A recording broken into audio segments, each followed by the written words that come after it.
अस्सलाम वालेकुम ਤੁਹਾਡਾ ਵੀਰ ਸ਼ਫਕਤ ਬਾਰੀ ਮੈਂ ਸਦਕੇ ਮੈਂ ਵਾਰੀ ਅਜ਼ੀਜ਼ਾਂ ਨੇ ਮਨ ਵੱਡਿਆਂ ਦੇ ਵੀ ਰੱਬ ਦੇ ਦਿੱਤਾ ਬੰਦਾ ਰਜਦਾ ਹੈ।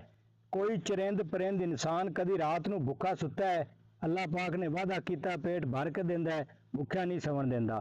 ਤੇ ਕਿਉਂ ਸਾਡੇ ਈਮਾਨ ਪਤਲੇ ਹੋ ਗਏ ਨੇ ਤੇ ਤਵੱਕਲ ਇਲੱਲਾਹ ਤੋਂ ਅਸੀਂ ਹਟਦੇ ਜਾਂਦੇ ਆ ਇਹਦੇ ਤੇ ਫਕੀਰ ਜਿਹੜੇ ਹਨ ਕਈ ਕਿਸਮਾਂ ਦੇ ਹੁੰਦੇ ਨੇ। ਇੱਕ ਫਕੀਰ ਉਹ ਹੁੰਦਾ ਜਿਹੜਾ ਸਿੱਧਾ ਸਿੱਧਾ ਹੀ ਮੰਗਦਾ ਹੈ, ਇੱਕ ਫਕੀਰ ਉਹ ਹੁੰਦਾ ਵੀ ਜਿਹੜਾ ਕੋਈ ਬਹਾਨਾ ਲਾਲਚ ਬਣਾ ਕੇ ਕੋਈ ਤਰੀਕਾ ਤੇ ਉਹ ਮੰਗਣ ਲੱਗ ਪਿਆ।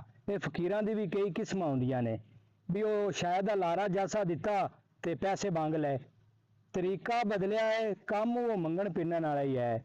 ਉਹ ਜਿਵੇਂ ਕੋਈ ਫਕੀਰ ਸੀ ਤੇ ਹੱਟੀਆਂ ਤੇ ਮੰਗਦਾ, ਉਹ ਇਹ ਕੱਟੀ ਦੂਜਾ ਮੰਗਿਆ, ਉਹਨੇ ਪੰਜਾਂ ਦਾ ਠੀਪਾ ਦੇ ਕੇ ਉਹਨੂੰ ਆਖਿਆ ਵੀ ਇੱਲਾ ਹੁਣ ਅਗਾਂ ਤੂੰ ਨਾ ਮੰਗੀ ਤੇ ਮੰਗਣਾ ਛੱਡ ਦੇ।